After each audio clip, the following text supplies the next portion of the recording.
Kate a reçu un appel téléphonique de son mari alors qu'il était en voyage d'affaires, mais elle n'a pas raccroché parce qu'elle avait les mains mouillées. Il y avait une voix féminine. Kate et Sam étaient mariés depuis plusieurs années déjà, mais ils avaient un enfant en bas âge nommé Tom. Leur vie entière tournait autour du travail et de leur enfant. De plus, le travail de Sam l'éloignait de la maison, pendant plusieurs jours. Heureusement, cette absence rendait leur temps ensemble beaucoup plus précieux, mais Kate commençait à en avoir assez. Il lui manquait tout le temps et elle voulait avoir une chance de raviver la romance entre eux. Elle a donc planifié quelque chose de spécial. Kate a laissé Tom chez sa mère et a commencé à préparer un dîner romantique pour Sam, qui devrait rentrer dans quelques heures, juste à temps pour manger. Mais elle a reçu un appel téléphonique à 18h. « Allô ?» a-t-elle répondu au téléphone. « Salut, bébé. Écoute, je suis vraiment désolé. Mais ma voiture est tombée en panne au milieu de la route, et le mécanicien de cette ville dit qu'elle ne sera pas prête aujourd'hui, » a expliqué Sam. « Oh, non. Mais tu vas bien ?» demande Kate, inquiète. « Oui, ne t'inquiète pas. Ce n'était pas un accident ou autre. Elle a commencé à se comporter bizarrement, et j'ai dû appeler une dépanneuse pour atteindre le mécanicien en premier lieu. Donc je serai probablement à la maison demain, avec un peu de chance, » continua Sam. « Si est dommage. Je préparais ton dîner préféré, du poulet rôti et de la purée de pommes de terre, » dit Kate en faisant la moue bien que Sam ne puisse pas la voir. « Ag. Ne me dis pas ça. Maintenant, j'ai faim. Oh, je dois y aller. Le mécanicien m'appelle. Je t'appelle plus tard, a-t-il dit et il a raccroché. Kate était déçue, mais il n'y avait rien qu'elle puisse faire. Elle continua à travailler sur le dîner et le garda pour demain. Mais le téléphone a sonné à nouveau. C'était son amie, Phoebe. « Et, ma grande. Qu'est-ce ce que tu fais ce soir avec Sam ?» a-t-elle demandé.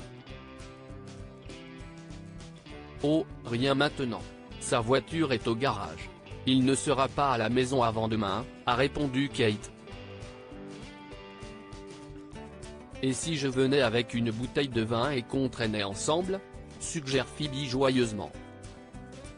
« Si est une excellente idée. Viens tout de suite, » a répondu Kate, souriant parce qu'elle ne serait pas seule ce soir-là après tout. Phoebe est venue, et elles ont parlé en buvant du vin. Phoebe avait beaucoup d'histoires car elle était encore une fêtarde, tandis que Kate était une femme au foyer et une maman responsable. En tout cas, il était si mignon. Tu devrais venir avec moi un jour, Phoebe a terminé une de ses histoires. Tu sais que je ne peux pas faire ça. J'ai un mari, et ce n'est tout simplement plus amusant pour moi. Je préfère être ici avec ma famille. Tu comprendras un jour, dit Kate à son amie. Puis elle s'est levée pour commencer à nettoyer, et Phoebe l'a aidé à essuyer la vaisselle. Son téléphone a sonné à nouveau. « Hey, bébé. Je voulais juste prendre des nouvelles de toi et Tom. » Il est déjà endormi ? A demandé Sam. « J'ai oublié de te dire qu'il est chez ma mère ce soir. » Mais Phoebe est venue, et nous avons bu du vin et rigolé un peu, dit Kate en finissant la vaisselle dans l'évier. « Oh, bien. Dis-lui bonjour de ma part. Je serai à la maison demain. Je vais me coucher immédiatement, » a terminé Sam, et Kate a donné son téléphone à Phoebe pour qu'elle puisse se raccrocher car ses mains étaient occupées.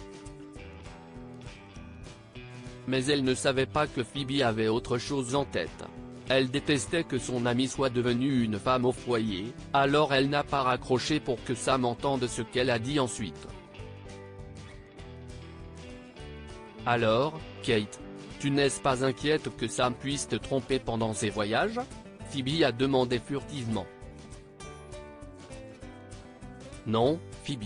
Pourquoi demanderais-tu quelque chose comme ça? Je fais entièrement confiance à Sam, dit Kate avec conviction. Il est parti 20 jours par mois. Ce n'est pas une hypothèse folle. Tu pourrais le faire aussi, tu sais. J'ai un tas d'amis qui mourraient pour avoir une femme comme toi, a poursuivi Phoebe, en espérant que Sam était toujours en ligne. Phoebe, je ne suis intéressé par personne d'autre, dit Kate, exaspérée par son ami. Je dis juste que tu es belle. Ce serait facile pour toi, insista Phoebe, puis baissa les yeux et vit que Sam avait raccroché. Kate ne voulait pas poursuivre leur conversation et elles se sont dit bonne nuit peu de temps après. Elle n'arrivait pas à croire que son ami était si insensible à son mariage. Elle devrait peut-être mettre un frein à leur amitié pendant un certain temps. Le lendemain, Sam est revenu, l'air sérieux. « Sam, chérie. Qu'est-ce ce qu'il y a? Que s'est-il passé sur la route ?» demande Kate avec anxiété. Kate, j'ai entendu ta conversation d'hier soir avec Phoebe. Je pense que toi et moi devons parler, a commencé Sam. Sam. Ne te fais pas de fausses idées. Je ne te tromperai jamais. Je te le jure. Je t'aime. Kate s'est exclamé sincèrement. Ce n'est pas ça, Kate. Je te fais confiance tout comme tu me fais confiance.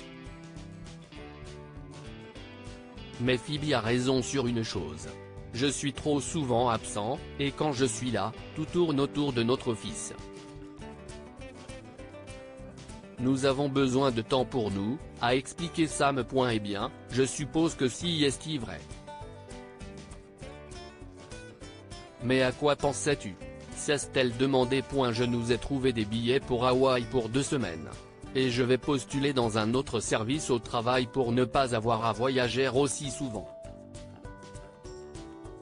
Il est temps de donner la priorité à toi et à notre famille, a révélé Sam. Kate a applaudi, et ils se sont embrassés avec enthousiasme. Après leur voyage, Kate a découvert qu'elle était à nouveau enceinte, et ils étaient si heureux. Elle n'a plus jamais parlé à Phoebe. Abonnez-vous à Amomama sur Google News.